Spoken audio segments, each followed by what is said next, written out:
Bab 92. Balasan yang setimpal. Keluarkan, bicarakan, bagaimana jika orang lain tahu? Claire Sen tidak berbicara. Dia bahkan mendorong tangan Daphne dengan jijik, berkata dengan suara kering, "Pergilah, aku ingin tinggal sendiri."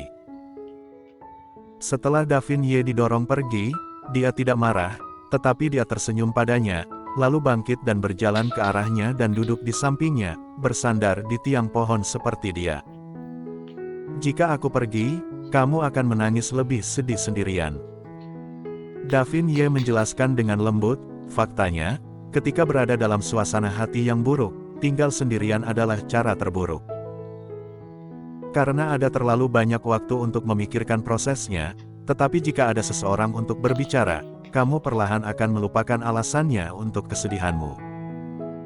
Suaranya berangsur-angsur menjadi sedih. Claire Sen menoleh untuk menatapnya dengan tatapan kosong. "Apakah kamu? Pernahkah kamu begitu sedih sebelumnya?" Mendengar, Daphne menoleh untuk menatap matanya, tampaknya cukup efektif. "Kamu sudah mengkhawatirkan urusanku sekarang." Claire Sen tersedak dan menyadari bahwa memang seperti ini.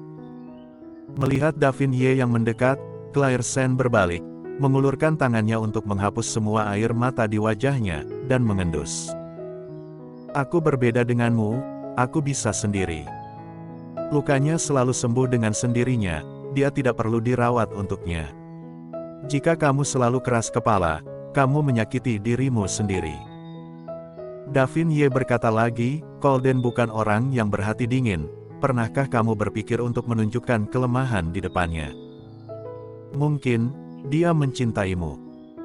Jika dia merasa maaf untukmu, bagaimana dia bisa membiarkanmu menangis sendirian di sini?" Claire Sen berpikir dalam hati, "Tidak perlu dia merasa kasihan padaku, kamu tidak tahu apa-apa tentang aku dan dia." Melihat keheningannya, Daphne menatap langit malam dan tidak berbicara lagi. Setelah waktu yang lama, dia tiba-tiba mengulurkan tangannya untuk memegang pergelangan tangan putih tipis Claire Sen. Itu membuat Claire Sen terkejut, tanpa sadar ingin menarik tangannya. "Aku tahu kamu dirugikan dengan menikahi keluarga Ye. Jika kamu memiliki hal-hal yang tidak menyenangkan di masa depan, kamu bisa datang kepadaku."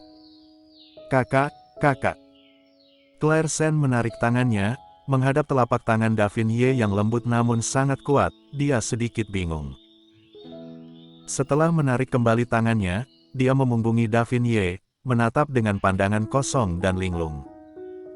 Arthur Xiao dan Daphne yang tidak jauh, melihat pemandangan ini di mata mereka.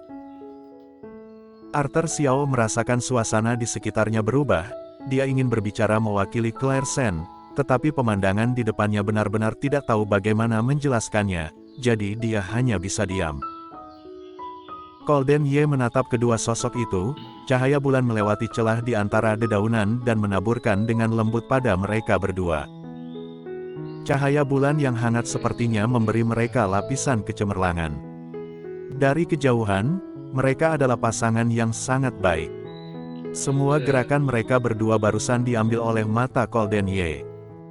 Ketika jari Colden menyentuh sudut mata Claire Sen dan dengan lembut menyeka air matanya, Claire hampir bergegas untuk memukul seseorang. Itu adalah Arthur Xiao yang memegang bahunya dan terus menekankan, "Tuan muda jangan impulsif." Tidak tahu kapan itu dimulai, mentalitas Colden berubah. Jika dia tidak bisa melihatnya menangis di depannya, dia akan merasa kesal hingga meneteskan air mata. Tapi sekarang dia melihatnya menangis di depan pria lain, Colden merasa seolah-olah dia memiliki dua tangan yang mencubit hatinya. Itu lebih menjengkelkan daripada melihatnya menangis di depannya. Sebelum dia berlari keluar malam ini, matanya merah semua, yang jelas terluka oleh kata-katanya. "Apakah kamu ingin aku menidurimu seperti itu? Aku akan melakukan apa yang kamu inginkan." Seperti yang dia inginkan. Jadi dia datang untuk mencari Daphne. Sambil memikirkannya, Daphne di sana tiba-tiba berdiri, lalu membungkuk dan menyerahkannya kepada Claire Sen. "Di tanah dingin, jangan duduk terlalu lama, bangun." Claire Sen bersandar di sana dan tidak bergerak, jelas tidak berniat untuk memperhatikan Davin Ye. Jadi Golden Ye merasa jauh lebih nyaman, tetapi detik berikutnya Davin Ye berkata, ada serangga di malam hari, jika duduk, mereka mungkin merayapimu. Kalimat ini benar-benar menyentuh maksud Claire Sen. Kepanikan melintas di matanya, dan dia benar-benar melihat sekeliling. Tampilan yang mudah dipalsukan ini terlihat sangat imut di mata Davin Ye.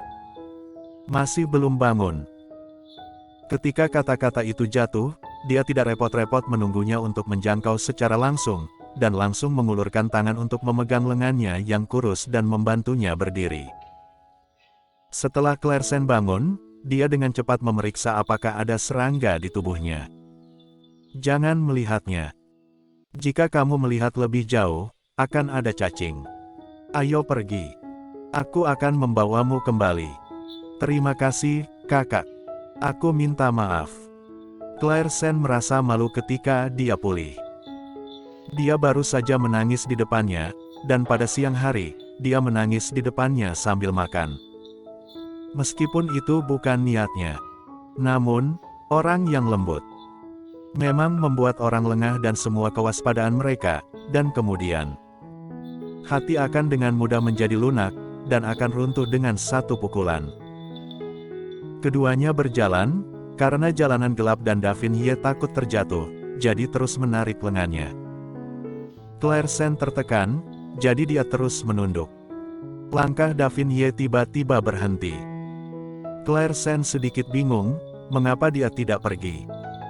Dia mengangkat kepalanya, tetapi melihat dua sosok yang dikenalnya terhalang di depan.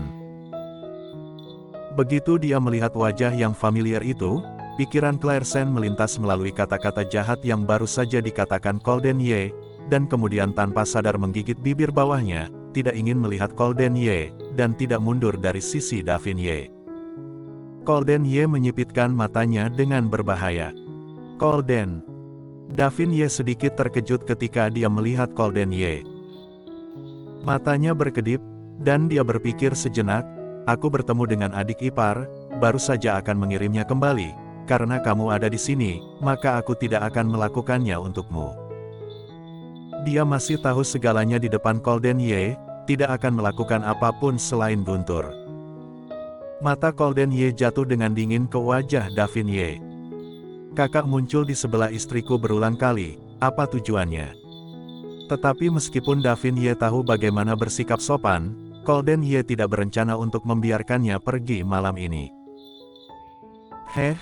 Aku pikir barang orang lain bagus, jadi aku punya pikiran untuk mengambilnya, apakah kamu ingin melakukannya setiap langkah? Golden mencibir, menatap Davin Ye dengan dingin. Davin Ye berhenti sebentar, lalu tersenyum setelah beberapa saat. Golden salah paham tentang kakak laki-laki tertua. Aku baru saja bertemu dengan adik ipar secara tidak sengaja. Mereka semua adalah keluarga. Aku tidak punya alasan untuk mengabaikan mereka. Ini terlalu dini. Kembalilah dan istirahatlah dengan cepat. Suasana di tempat kejadian sangat mendominasi. Aku seharusnya tahu bahwa bahkan jika kamu mewarisi ibumu, kamu juga orang seperti ini. Barang orang lain selalu yang terbaik, dan mereka akan selalu diambil dengan segala cara.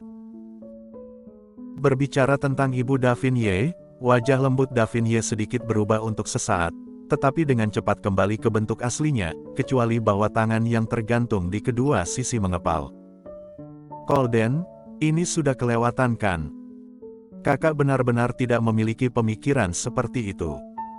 Kakak tertuamu masih melakukan pernikahan ini untukmu. Jika aku memiliki pemikiran seperti itu, bagaimana aku bisa melakukannya untukmu? Bersambung.